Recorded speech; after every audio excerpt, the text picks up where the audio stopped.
අයිබෝවන් සාදරයෙන් පිළිගන්නවා කැම්බට් YouTube channel එකේ පළවෙනි වීඩියෝ එකට. අපි අද කරන්නේ ෆුඩ් රිවිව් එකක් LPT ටවුන් එකේ. අපි බලන රුපියල් 200කට මොනවද ගන්න පුළුවන් කියලා. අපි ගාව තියෙන රුපියල් 200. Let's go. hello මේ කට්ටිය අපි ආවා කෑම කඩේට. තාම කට්ටිය කෑම එක මේ දැන් තමයි අපිට හම්බුනේ. මේ තියෙන්නේ අපි රුපියල් 200ට ගෙන්නපු එක. මේ උණුදු වඩේ දෙයක් තමයි ගෙන්නුවේ. ඒක උණුදු වඩේ එකක් වුණා රුපියල් 80. අපි ගාලා බලමු.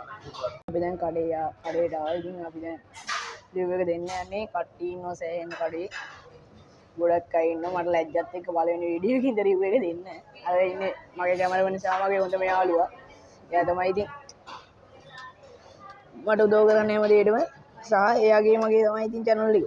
බලමු ඉස්සරහට හොඳ රිව් ටිකක් දෙන්න. අපි කාලේ විස්තරේ කියන්නම්කෝ. සතියේදී කියලා එක උණුදු වඩයක් 80යි උනේ. මොරු කියන්න ඕනේ මම මේක කලින් කාලා තියෙනවා ගොඩක් රසයි. අපි බලමු කැලලක් කාලා.